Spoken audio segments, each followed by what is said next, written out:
Maintenant que vous savez c'est quoi le web, c'est quoi le WordPress, tout à l'heure, nous allons nous pencher sur la configuration de notre serveur, de notre site internet si vous voulez.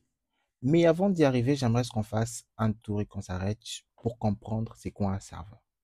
Alors, comme je vous l'ai dit, un serveur, c'est un espace qui peut être local ou en ligne qui vous permet de stocker les informations ou les données de votre site internet. Alors, pour ce cours, nous travaillerons sur un serveur disponible en ligne gratuit. Nous travaillerons sur la plateforme Infinity Free.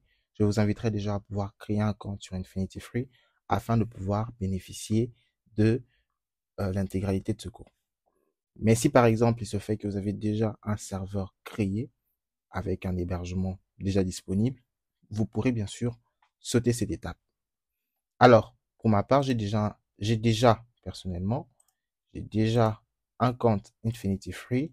Donc, en principe, je vais facilement pouvoir installer mon serveur. Alors, c'est vrai qu'il y a quand même beaucoup de publicité, éventuellement parce que nous travaillons sur une plateforme gratuite, mais cela ne nous embêtera pas de pouvoir travailler sans problème. Alors, premièrement, nous commencerons par créer un compte Infinity Free.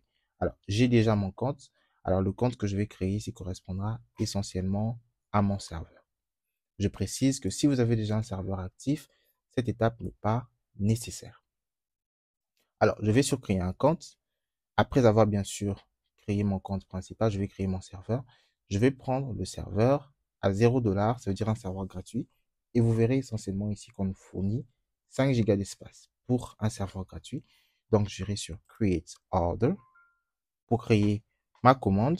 Bien sûr, il me demande de faire une configuration CAPTCHA. Je vais le faire tout à l'heure. D'accord. Alors, use CAPTCHA instead. Let's check how it works. Alors, voilà, je configure. Super. Alors, ici, je vais créer mon site internet. Le nom de domaine, je vais l'appeler par exemple Elite Knowledge. Alors, comme je vous l'ai dit, ce que je crée là, c'est ce qu'on appelle le nom de domaine. Alors, je vous ai précisé que le nom de domaine pouvait contenir ce qu'on appelle une extension ou encore un top level. Et là, par exemple, le site internet me propose déjà du nom de domaine. Je vais rester sur les noms de domaine qui me proposent des sites parce que je travaille sur un contenu gratuit. Qu'est-ce que je fais? Je vais faire un check availability.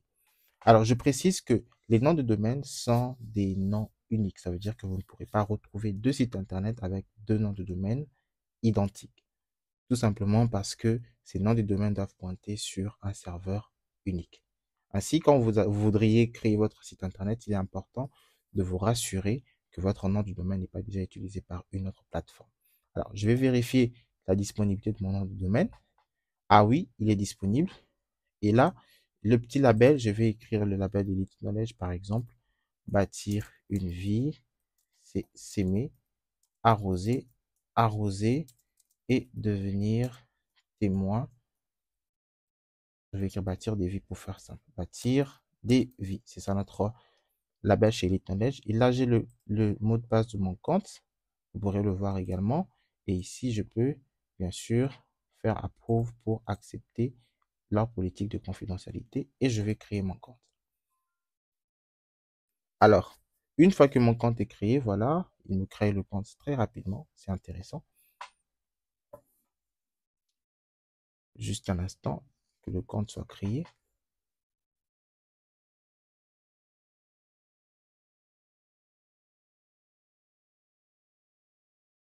Voilà, il prend un peu de temps.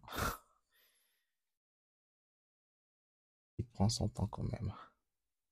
Alors, en attendant que ce compte est en train d'être créé, je vais faire un saut pour vous parler de quelque chose de très important sur laquelle, voilà, le compte est créé. Nous allons y revenir tout à l'heure. La chose importante dont je voudrais vous parler, je vous en parlerai. Maintenant même, nous le verrons. Alors, ici, vous avez accès à votre compte. Encore une fois, il y a de la publicité sur le site internet. Ce n'est pas un souci. Nous allons nous focaliser sur ce qui est plus important pour nous. Alors, nous avons des éléments importants. Nous avons ces trois menus sur lesquels j'aimerais vraiment insister. Vous avez le cPanel qu'on appelle le Control Panel, le File Manager, le Website Builder. Alors, généralement, le website builder comprend ce qu'on appelle le Softaculous Installer, OK, qui vous permet également de pouvoir, bien sûr, créer votre site internet. Mais nous y reviendrons beaucoup plus tard. Maintenant, regardez, nous avons le cPanel, vous avez le File Manager. Le cPanel, c'est un panel administrateur qui vous permet d'accéder à différentes fonctionnalités de personnalisation de votre site internet, de votre serveur particulièrement. Nous verrons tout à l'heure que contient éventuellement le cPanel. Le File Manager, lui, il comprend les différents fichiers de votre serveur. C'est comme une base de données qui comprend l'ensemble des fichiers installés pour la création de votre site internet. Là, je suis par exemple sur le File Manager. J'ai les différents fichiers installés sur mon site internet. Et je tiens à préciser que si vous ne maîtrisez pas par exemple le code, c'est important de ne pas trop y toucher parce que si vous supprimez des fichiers qui sont très importants, vous risquerez de perdre des informations. Par exemple, le htaccess est un fichier très important qui permet de pouvoir gérer l'accessibilité, bien sûr, de certains paramètres de sécurité de votre site internet. Alors, également, nous avons ici, voilà, je vous parlais du cPanel. Alors, le cPanel, comme je le disais, c'est vraiment un panel administrateur qui vous permet de pouvoir, un panneau administrateur qui vous permet d'avoir accès à différentes fonctionnalités de votre site. Il peut vous permettre de pouvoir gérer tout ce qui est email de votre site internet, les fichiers de votre site internet. Tout à l'heure, je vous ai parlé du File Manager. Si j'ouvre ce fichier, il correspond essentiellement au File Manager. Vous avez également la gestion des bases de données de votre site internet. Vous avez la gestion des domaines et vous avez également d'autres applications. Vous avez la gestion de CNAME, par exemple, qui n'est tout simplement que les différents enregistrements que vous avez sur votre site internet. Nous verrons ça beaucoup plus tard. Et enfin, nous avons ici, je vous présenterai le Softaculous Installer que nous allons découvrir tout à l'heure.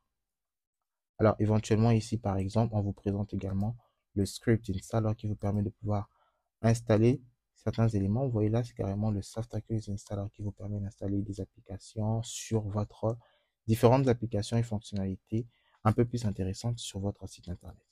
Et là, j'accuse déjà la présence de notre ami WordPress. Donc, je vais récapituler un tout petit peu. J'ai insisté sur deux éléments ou sur trois éléments essentiels. Le cPanel, qui est un panel administrateur qui vous permet de modifier les différentes fonctionnalités de votre site internet. Il vous permet d'accéder à différentes fonctionnalités en tant qu'administrateur. D'accord? Il vous permet de gérer les fichiers, il vous permet même de créer des comptes FTP. Si vous vous rappelez du serveur du protocole FTP, c'est un protocole qui vous permet de pouvoir échanger les fichiers. Là, par exemple, vous pouvez créer des comptes FTP directement à partir de cPanel. D'accord? Vous avez également la base de données, le PHPMyAdmin. Je vous conseille de ne pas trop toucher à cette plateforme, tout simplement parce que y toucher peut bidouiller les informations présentes sur votre PHPMyAdmin peut carrément détruire votre site internet. Vous avez également les différents domaines que vous pourrez créer. Vous avez la gestion d'enregistrement, par exemple, avec le CNAME, qui est juste en bas. Vous avez aussi ici, par exemple, la gestion des emails. Vous avez la gestion des statistiques de votre site internet pour voir un peu les visites qui se font sur votre site. Nous verrons beaucoup plus tard comment gérer les statistiques de visite de votre site internet. Vous avez le SSL également, le TLS.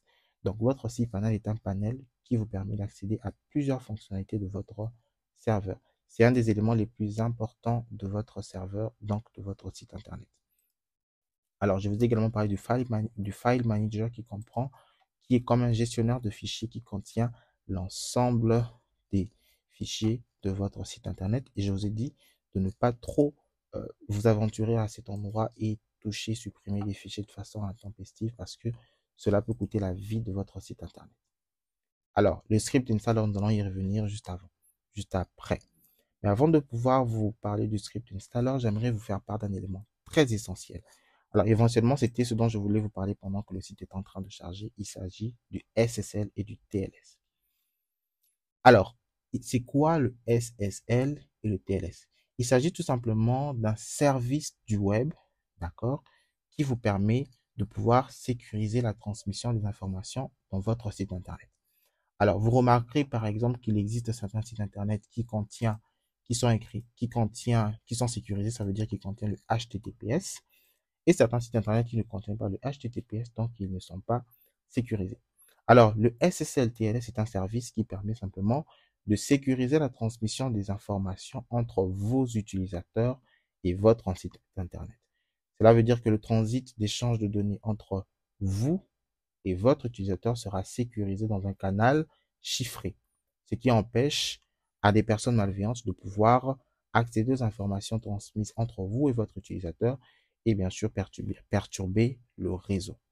Éventuellement, par exemple, si vous, admettons que vous avez un système d'achat ou de vente de produits en ligne, si votre site internet n'est pas sécurisé, il se pourrait que les informations que vos utilisateurs vont fournir à travers votre site internet puissent être sujettes, bien sûr, à des attaques malveillantes et bien sûr compromettre tout le processus de transmission de données entre vous et votre utilisateur. Donc, il est important pour un site internet de pouvoir avoir un certificat SSL, nouvellement appelé TLS. SSL, c'est l'ancienne appellation du, euh, du, du TLS actuellement. Donc, on parle en principe de TLS. SSL est une ancienne appellation, mais vous verrez généralement quand on vous parlera du SSL/TLS. Alors, bien sûr qu'il est possible de pouvoir créer un certificat SSL de façon gratuite.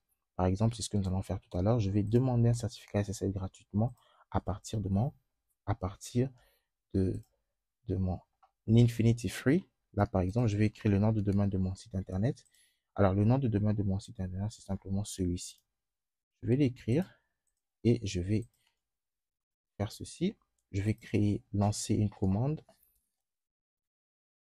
Voilà. Alors, qu'est-ce que je vais faire? Je vais suivre simplement les étapes qui sont décrites ici. Je vais demander de pouvoir Setup CNAME Records, tout simplement. Alors, une fois que c'est fait, vous voyez un message ici. The CNAME Records have been set up. Please note that it may take up to an hour to take effect due to DNS propagation or caching. Donc, ça veut dire que je dois attendre un peu une heure pour, bien sûr, que mon certificat SSL soit désormais disponible et que je puisse le valider. Alors, en attendant que mon certificat SSL est en train d'être disponibilisé, qu'est-ce que je vais faire? Je vais continuer à vous montrer comment configurer votre site. J'aimerais juste revenir juste un peu.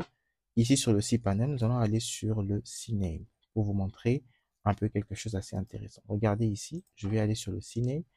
Faites attention un peu à ces informations. Vous avez Acme Challenge, Elite Knowledge, etc. avec ce code. Vous allez remarquer que ces éléments sont également présents ici sur mon serveur. Regardez juste ça, vous avez ce texte-là et vous avez ce code. C'est exactement cet enregistrement qu'on a ici. Alors, c'est simplement pour vous dire que le CNAME Records est une partie fait partie de votre serveur et vous permet de pouvoir faire certains enregistrements de manière à avoir accès à certaines fonctionnalités depuis votre site internet. Nous verrons encore plus tard à quoi est-ce que le CNAME Records peut bien servir. Maintenant, retournons sur notre site internet.